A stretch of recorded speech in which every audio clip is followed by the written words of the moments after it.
Subscribe ಆಗಿ ನಮ್ಮ ಚಾನಲ್ಗೆ. ಹೊಸ ವಿಡಿಯೋಸ್ಗಾಗಿ ಬೆಲ್ ಐಕಾನ್ ಅನ್ನು ಕ್ಲಿಕ್ ಮಾಡಿ. ಹಾಯ್ ಫ್ರೆಂಡ್ಸ್, ಎಲ್ಲರಿಗೂ ನಮಸ್ಕಾರ. ಲಕ್ಷ್ಮಿ ಪಾಕಶಾಲೆ ಕಾರ್ಯಕ್ರಮಕ್ಕೆ ಸ್ವಾಗತ. ಇವತ್ತು ನಾನು ಮತ್ತೊಂದು ವಿಧಾನದಲ್ಲಿ ನಾವು ಬದ್ನಿಕಾಯಿ ಪಲ್ಯನ ಮಾಡೋದು ಯಾವ ರೀತಿ ಅಂತ ತೋರಿಸ್ತಾ ಇದ್ದೀನಿ.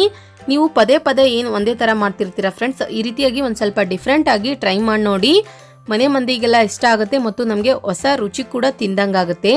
ಯಾವಾಗಲೂ ಒಂದೇ ಥರ ಮಾಡಿ ತಿಂದು ಬೇಜಾರಾಗಿರುತ್ತೆ. ಸೊ ಒಂದು ಸ್ವಲ್ಪ ಡಿಫ್ರೆಂಟಾಗಿ ಟ್ರೈ ಮಾಡೋದ್ರಿಂದ ಮನೆ ಮಂದಿಗೆಲ್ಲ ಖುಷಿ ಆಗುತ್ತೆ. ಹಾಗಿದ್ರೆ ಬನ್ನಿ ಈ ರುಚಿಕರವಾದ ಬದ್ನಿಕಾಯಿ ಪಲ್ಯ ಮಾಡೋದು ಯಾವ ರೀತಿ ಅಂತ ನೋಡೋಣ. ಮೊದಲೇದಾಗಿ ಗ್ಯಾಸ್ ಆನ್ ಮಾಡ್ಕೊಂಡ್ಬಿಟ್ಟು ಒಂದು ಪ್ಯಾನ್ ಇಟ್ಕೊಳ್ಳಿ. ಅದು ಬಿಸಿಯಾದ ನಂತರ ಅದಕ್ಕೆ ನೀವಾಗ 1 ಟೇಬಲ್ ಸ್ಪೂನಷ್ಟು ಬಿಳಿ ಎಳ್ಳು ಹಾಕೊಳ್ಳಿ. ಅದಾದ ನಂತರ 1 ಟೇಬಲ್ ಸ್ಪೂನಷ್ಟು ಗುರೆಳ್ಳು ಹಾಕೊಳ್ಳೋಣ. ಈ ಗುರೆಳ್ಳು ಬಂದ್ಬಿಟ್ಟು ಫ್ರೆಂಡ್ಸ್ ಕೆಲವೊಂದು ಊರ ಕಡೆ ಕೆಲವೊಂದು ಹೆಸರುಗಳಿಂದ ಕರೀತಾರೆ. ಇದನ್ನ ಹೆಚ್ಚು ಉತ್ತರ ಕರ್ನಾಟಕದ ಕಡೆ ಪಲ್ಯಗಳಿಗೇನೆ ಬಳಸ್ತಾರೆ. ಈ ರೀತಿಯಾಗಿ ಹುರಿದ್ಬಿಟ್ಟು ಪೌಡರ್ ಮಾಡಿ ಇಟ್ಕೊಂಡ್ಬಿಟ್ಟು ನಮ್ಗೆ ಯಾವಾಗ ಬೇಕಾವಾಗ ಪಲ್ಯಕ್ಕೆ ಹಾಕಿದ್ರೆ ಪಲ್ಯ ತುಂಬ ರುಚಿಯಾಗಿ ಬರುತ್ತೆ. ಇದನ್ನ ಇವಾಗ ಚೆನ್ನಾಗಿ ಒಂದು ಸ್ವಲ್ಪ ರೆಡಿಶ್ ಆಗೋವರೆಗೂ ಹುರ್ಕೊಳ್ಳಿ ಎಳ್ಳು ಮತ್ತು ಗುರೆಳ್ಳನ್ನ. ನೋಡಿ ಇವಾಗ ನಾನು ಇಲ್ಲಿ ಈ ರೀತಿಯಾಗಿ ಹುರಿದ್ಬಿಟ್ಟು ರೆಡಿ ಮಾಡಿ ಇಟ್ಕೊಂಡಿದ್ದೀನಿ. ಇದನ್ನ ಇವಾಗ ಪೂರ್ತಿಯಾಗಿ ತಣ್ಣಗಾಗೋದಕ್ಕೆ ಬಿಟ್ಬಿಟ್ಟು ಪೂರ್ತಿಯಾಗಿ ತಣ್ಣಗಾದ ನಂತರ ಒಂದು ಮಿಕ್ಸಿ ಜಾರ್ ತಗೊಳ್ಳಿ. ಅದಕ್ಕೆ ನೀವಾಗ ಹುರಿದಂತಹ ಸಾಮಗ್ರಿಗಳನ್ನ ಹಾಕ್ಬಿಟ್ಟು ಪೌಡರ್ ಮಾಡ್ಕೊಳ್ಳೋಣ. ಓಕೆ, ನೋಡಿ ಇವಾಗ ನಾನು ಇಲ್ಲಿ ಗ್ರೈಂಡ್ ಮಾಡಿಬಿಟ್ಟು ಇಟ್ಕೊಂಡಿದ್ದೀನಿ. ಈ ರೀತಿಯಾಗಿ ನೈಸ್ ಆಗಿ ಗ್ರೈಂಡ್ ಮಾಡ್ಕೊಳ್ಳಿ. ನಂತರ ನಾನಿಲ್ಲಿ ಒಂದು 1/4 kg ಅಷ್ಟು ಬದನೆಕಾಯಿ ತಗೊಂಡಿದ್ದೀನಿ. ಬದನೆಕಾಯಿನ ಕ್ಲೀನಾಗಿ ವಾಶ್ ಮಾಡಿಬಿಟ್ಟು ಈ ರೀತಿಯಾಗಿ ಸೆಂಟ್ರಲ್ಲಿ ಸೀಳ್ಕೊಳ್ಳಿ. 1ರಲ್ಲಿ 4 ಭಾಗಗಳಾಗಿ ಸೀಳ್ಕೊಳ್ಬೇಕು. ಇದನ್ನ ಕಟ್ ಮಾಡ್ಕೊಂಡ ನಂತರ ನೀರಿಗೇನು ಹಾಕೋ ಅವಶ್ಯಕತೆ ಇಲ್ಲ. ಕಟ್ ಮಾಡಿದ ತಕ್ಷಣನೇ ಫ್ರೈ ಮಾಡ್ಕೊಳ್ಬೇಕು.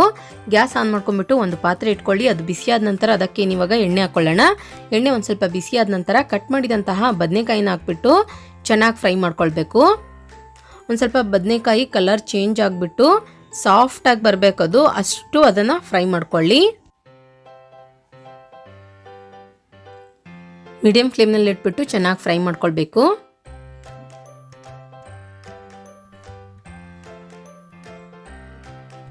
ನೋಡಿ ಇವಾಗ ನಾನಿಲ್ಲಿ ಈ ರೀತಿಯಾಗಿ ಫ್ರೈ ಮಾಡಿದ್ದೀನಿ. ಇದನ್ನ ಇವಾಗ ತೆಗೆದ್ಬಿಟ್ಟು ಒಂದು ಪ್ಲೇಟಿಗೆ ಹಾಕೊಳ್ಳೋಣ.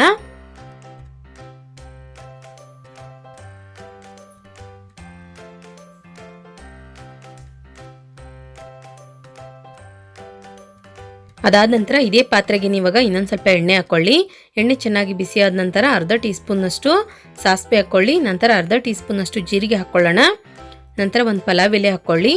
ಒಂದು ಸ್ವಲ್ಪ ಕರಿಬೇವಿನ ಸೊಪ್ಪು ಸೇರಿಸ್ಕೊಳ್ಳೋಣ. ಅದಾದ ನಂತರ ಇಲ್ಲಿ ನಾನು ಒಂದು 2 ಮೀಡಿಯಂ ಸೈಜ್ ಈರುಳ್ಳಿನ ಸಣ್ಣದಾಗಿ ಕಟ್ ಮಾಡಿಬಿಟ್ಟು ಇಟ್ಕೊಂಡಿದ್ದೀನಿ. ಕಟ್ ಮಾಡಿರುವಂತಹ ಈರುಳ್ಳಿ ಹಾಕೊಳ್ಳೋಣ. ಈರುಳ್ಳಿ ಹಾಕಿದ ನಂತರ ನೋಡಿ ಇದನ್ನ ಚೆನ್ನಾಗಿ ಎಣ್ಣೆಯಲ್ಲಿ ಹಸಿ ವಾಸನೆ ಹೋಗೋವರೆಗೂ ಫ್ರೈ ಮಾಡ್ಕೊಳ್ಬೇಕು.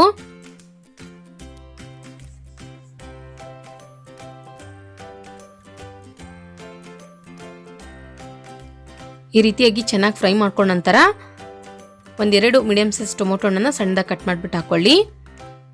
ಅದಾದ ನಂತರ 1ರಿಂದ 1.5 ಟೀ ಸ್ಪೂನಷ್ಟು ಅಚ್ಚ ಖಾರದ ಪುಡಿ, 1 ಚಿಟಿಕೆಯಷ್ಟು ಅರಿಶಿಣ ಪುಡಿ ಹಾಕೊಳ್ಳಿ.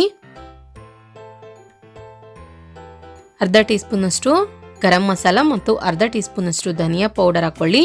ನಂತರ ರುಚಿಗೆ ತಕ್ಕಷ್ಟು ಉಪ್ಪು ಹಾಕೊಳ್ಳೋಣ. ಎಲ್ಲ ಮಸಾಲನೂ ಹಾಕಿದ ನಂತರ ನೋಡಿ ಗ್ಯಾಸ್ ಫ್ಲೇಮ್ ಪೂರ್ತಿಯಾಗಿ ಕಡಿಮೆ ಇಟ್ಬಿಟ್ಟು ಚೆನ್ನಾಗಿ ಇದನ್ನ ಮಿಕ್ಸ್ ಮಾಡ್ಕೊಳ್ಬೇಕು.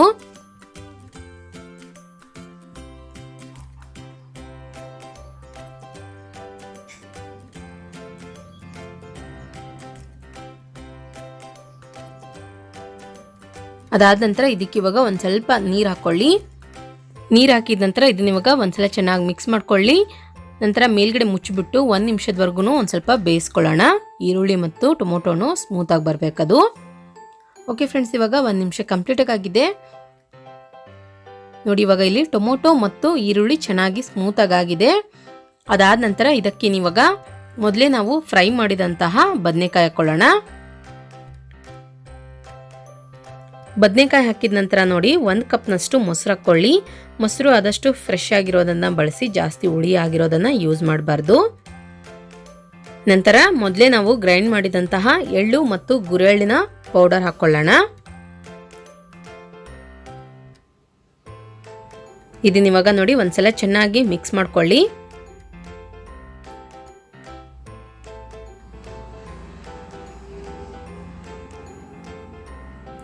ನಿಮ್ಮ ಮನೇಲಿ ಗುರೆಳ್ಳು ಇಲ್ಲ ಅಂತಂದರೆ ನೀವು ಆ ಜಾಗದಲ್ಲಿ ಶೇಂಗಾ ಬೀಜನೂ ಕೂಡ ಬಳಸಬಹುದು. ನೋಡಿ ಫ್ರೆಂಡ್ಸ್, ಚೆನ್ನಾಗಿ ಮಿಕ್ಸ್ ಮಾಡ್ಕೊಂಡ ನಂತರ ಇದಕ್ಕೆ ಇವಾಗ ಟೀ ಕುಡಿಯೋ ಕಪ್ಪಿಂದ 1 ಕಪ್ನಷ್ಟು ನೀರು ಹಾಕ್ಕೊಳ್ಳಿ. ನಾನಿಲ್ಲಿ ಮಿಕ್ಸಿ ಜಾರ್ ತೊಳೆದ್ಬಿಟ್ಟು ನೀರು ಯೂಸ್ ಮಾಡ್ತಾ ಇದ್ದೀನಿ. ಇದಕ್ಕಿವಾಗ ಕೊನೆಯದಾಗಿ ರುಚಿ ನೋಡ್ಕೊಳ್ಳಿ. ಒಂದು ಸ್ವಲ್ಪ ಉಪ್ಪು ಕಡಿಮೆ ಅನಿಸಿದರೆ ಈ ಟೈಮಲ್ಲಿ ಉಪ್ಪು ಆ್ಯಡ್ ಮಾಡ್ಕೊಳ್ಳಿ. ಯಾಕಂದರೆ ನಾವು ಮೊದಲು ಕೂಡ ಉಪ್ಪು ಹಾಕಿರ್ತೀವಿ, ಸೊ ನೋಡ್ಕೊಂಡು ಹಾಕ್ಕೊಳ್ಳಿ. ಇದನ್ನಿವಾಗ ಚೆನ್ನಾಗಿ ಮಿಕ್ಸ್ ಮಾಡ್ಕೊಂಡ್ಬಿಟ್ಟು ಮತ್ತೆ ಮೇಲ್ಗಡೆ ಮುಚ್ಚಿಬಿಟ್ಟು ಒಂದು 5 ರಿಂದ 10 ನಿಮಿಷ ಪೂರ್ತಿ ಕಡಿಮೆ ಉರಿಯಲ್ಲಿಟ್ಬಿಟ್ಟು ಬೇಯಿಸ್ಕೊಳ್ಳೋಣ. ಓಕೆ ಫ್ರೆಂಡ್ಸ್, ಇವಾಗ ಒಂದು 10 ನಿಮಿಷ ಕಂಪ್ಲೀಟ್ ಆಗಿದೆ, ಚೆಕ್ ಮಾಡ್ಕೊಳ್ಳಿ. ವಾವ್, ನೋಡಿ ಇವಾಗ ಬದನೆಕಾಯಿ ಎಣ್ಣೆಕಾಯಿ ಪಲ್ಯ ರೆಡಿಯಾಗಿದೆ. ಇದನ್ನು ನೀವು ಬಿಸಿ ಬಿಸಿ ರೊಟ್ಟಿ ಜೊತೆಗೆ ಚಪಾತಿ ಜೊತೆಗೆ ತಿಂದರೆ ತುಂಬ ಚೆನ್ನಾಗಿರುತ್ತೆ ಟೇಸ್ಟ್. ಖಂಡಿತ ಫ್ರೆಂಡ್ಸ್, ನೀವು ಕೂಡ ತಪ್ಪದೆ ನಿಮ್ಮ ಮನೆಗಳಲ್ಲಿ ಒಂದ್ಸಲ ಈ ರೀತಿಯಾಗಿರೋ ಬದನೆಕಾಯಿ ಪಲ್ಯನ ಟ್ರೈ ಮಾಡಿ ಅಂತ ಹೇಳ್ತಾ, ನೋಡಿದ್ರಲ್ಲ ಯಾವ ರೀತಿಯಾಗಿ ನಾವು ಬದನೆಕಾಯಿ ಪಲ್ಯ ಮಾಡೋದಂತ ನಾನು ಮಾಡಿರೋ ಈ ರೆಸಿಪಿ ನಿಮಗೆ ಇಷ್ಟ ಆಗಿದ್ರೆ ಪ್ಲೀಸ್ ಲೈಕ್ ಮಾಡಿ, ಶೇರ್ ಮಾಡಿ, ಕಮೆಂಟ್ ಮಾಡಿ. ಇನ್ನಷ್ಟು ಈ ರೆಸಿಪೀಸ್ಗಾಗಿ ನಮ್ಮ ಲಕ್ಷ್ಮೀ ಪಾಕಶಾಲೆ ಚಾನಲ್ಗೆ ಸಬ್ಸ್ಕ್ರೈಬ್ ಆಗೋದು ಮಾತ್ರ ಮರಿಬಾರ್ದು. ಮತ್ತೆ ಒಂದು ಇಂಟ್ರೆಸ್ಟಿಂಗ್ ರೆಸಿಪಿಯೊಂದಿಗೆ ಬರ್ತೀನಿ ಮುಂದಿನ ಸಂಚಿಕೆಯಲ್ಲಿ. Keep watching. Thank you. Bye.